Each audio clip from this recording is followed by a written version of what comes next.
Quel impact sur l'exploitation? Est-ce qu'il y a des risques? Est-ce que je vais être assez compétent pour pouvoir utiliser et tirer pleinement parti de cette agriculture numérique? Est-ce que pour d'autres, je ne vais pas perdre un peu du sens à mon métier du vivant? À l'inverse, on a les plus jeunes. Les plus jeunes qui disent « mais évidemment qu'il y a du sens, c'est un métier hyper, super moderne, on ne le dit pas assez. Cette modernité est synonyme d'attractivité des métiers. Et attractivité des métiers, ben c'est l'enjeu de demain, c'est l'enjeu d'aujourd'hui, c'est l'urgence absolue, parce que derrière, c'est créer des vocations. Et cet atelier aujourd'hui, il est d'abord là pour nous mieux connaître la problématique en tant que telle, savoir si réellement ça amène des réflexions à moyen, à long terme, et comment on peut faire pour accompagner les agricultrices et les agriculteurs à faire le choix d'y aller sans perdre le sens du métier, parce qu'il est essentiel, ce sens du métier, du vivant. Vivant, vivea. Je suis Anne-Marie Le Breton, je suis installée sur l'exploitation depuis 1996 avec mon mari. Je suis une convaincue de la plus-value du numérique dans l'exploitation. Ça nous permet vraiment de travailler autrement, des fois de limiter certaines tâches qui sont fastidieuses, et ça nous apporte vraiment un confort dans notre travail. Ah non, je regrette pas du tout l'aventure, et je suis pas prête à me séparer de mon matériel.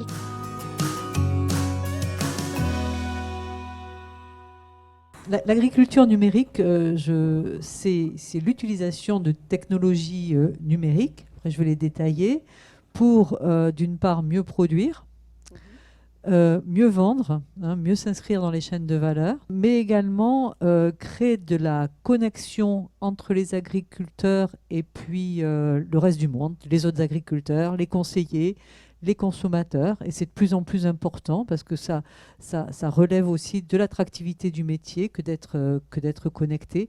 Et enfin, et ça aussi c'est important, en France et dans les autres pays du monde également, on le voit, c'est la création de connaissances, le partage des données, donc tout ce que le numérique avec cette connectivité va permettre en termes de capitalisation et de partage. Numérique, par rapport à toutes les technologies qu'on a connues, a une particularité, et c'est d'aller extrêmement vite. On a eu le temps de s'acculturer au machinisme. On a eu le temps de s'acculturer à la chimie, à la génétique. Ça s'est fait dans le temps, donc le rythme de formation des gens a plus s'adapté parce que ça se faisait sur plusieurs générations. On est en train de devenir des utilisateurs inconscients d'outils qu'on nous met dans les mains. Et si je suis convaincu, et si au contraire vous ne me croyez pas, que c'est le meilleur des outils, c'est le pire des maîtres. Il faut bien qu'on veille à ce que ça ne devienne pas un maître pour les agriculteurs comme pour d'autres. Donc là, je me tourne vers Marianne, il y a un rôle essentiel, mais vraiment essentiel, de Vivea pour acculturer les agriculteurs. Et je ne dirais pas forcément que ceux de ma génération ou des quadras ou des quinquas, même des jeunes, parce que s'il y a une chose à laquelle je ne crois pas, c'est la génération digitale native. Première constatation, on ne va pas lutter contre le numérique, on ne va pas faire le barrage contre le Pacifique, ça ne marchera pas. Il y a une appréhension, en fait, quelquefois, à s'emparer de ces technologies qu'on ne maîtrise pas, on ne comprend pas ce qu'il y a derrière. On ne sait pas où vont aller les données. Enfin, au début, d'ailleurs, on s'en préoccupait même pas. Maintenant, il y a une prise de conscience. Un des premiers points sur lesquels il faut accompagner l'agriculteur, c'est sur sa gestion de l'exploitation, pour lui libérer du temps, pour se projeter sur d'autres systèmes. Parce qu'en fait, attaquer juste par le côté uniquement technique, ça ne suffit pas. Ça suffit pas, c'est trop limité. D'accord, merci. La relation entre les technologues et les agriculteurs, elle n'était pas présente.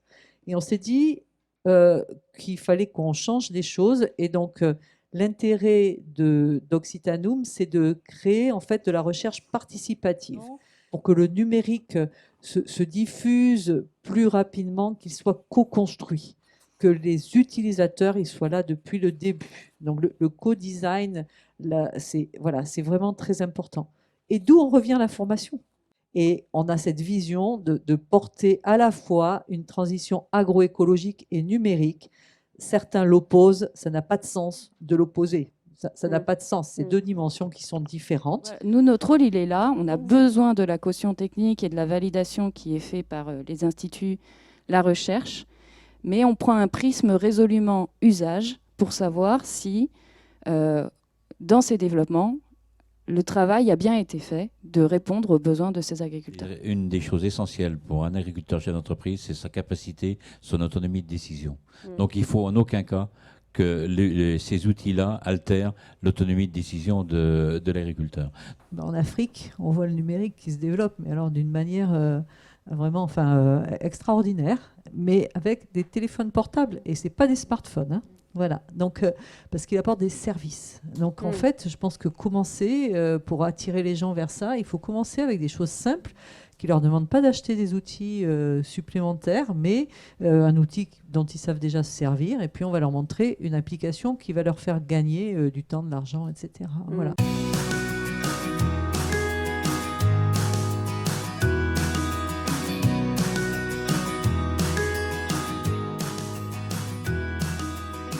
On veut que tous ces nouvelles technologies, ces outils, ça les aide dans leurs décisions, mais il ne faut pas que ça décide à leur place. Et donc, il ne faut pas que ce soit des boîtes noires qui ressortent des chiffres et qui ne sachent pas d'où viennent ces chiffres. Voilà, nous, on veut les former à quelles sont les données qu'on rentre dans ces nouvelles technologies, comment elles sont utilisées. Mais après, l'agriculteur, il doit rester maître de la décision finale. Voilà. Quel apprentissage du travail notamment en élevage. Hein. Je ne peux pas parler trop sur les cultures, c'est pas mon domaine, mais en élevage, quel apprentissage du travail avec les animaux, de connaître les animaux, savoir si un animal va bien, ne va pas bien, qui est central dans le métier, hein, ce que les jeunes nous ont dit quand on les a enquêtés, et que ça reste vraiment au cœur du métier et que les outils soient vraiment en appui à et pas faire à la place. Mais j'ai l'impression malheureusement qu'on s'oriente vers un peu faire à la place même. Les éleveurs, à travers le numérique et certaines applications, notamment je pense sur la détection des chaleurs, parce que c'est ce produit que je connais bien, ils attendent que l'outil en fait leur dégage du temps, leur dégage l'esprit, quand on parle aussi de charge mentale, leur dégage du temps là-dessus. Et en fait, c'est il y a quand même ça derrière les outils. Donc ça peut paraître paradoxal, parce que ce sera les mêmes éleveurs qui vont nous dire « je ne veux pas perdre d'autonomie », mais par contre... Si, pourquoi il n'appelle pas l'inséminateur, franchement Et ou alors, pourquoi c'est ça, l'inséminateur, il n'a pas l'écran, et puis ils peuvent savoir si c'est bon, et puis il vient. Et la question, c'est vraiment, j'investis dans un outil de monitoring ou dans un robot de traite? Et on se dit, mais il n'y a pas de lien, en premier abord.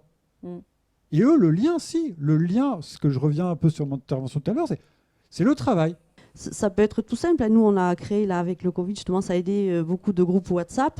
Ça a permis à certains qui étaient un peu réticents à ça, à se mettre déjà à envoyer des photos. Ça a développé une communication qui, il y a 2 ans, n'existait pas. Voilà. Une formation sur les outils pour gagner 2 heures de temps d'astreinte par jour. Alors, voilà, là, ça marche. Voilà, on voit une utilité, on voit un propos dans les choses qu'on a essayé qui ne marchent pas. Oui. Manager manager son élevage avec le numérique, voilà, flop.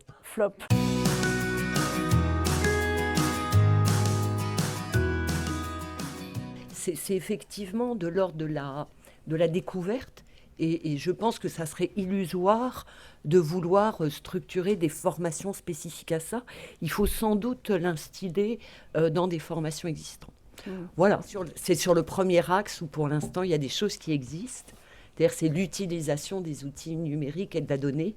Il existe très peu de choses sur les autres axes, donc il y a du boulot. Oui, il y a du travail, oui, tout à fait.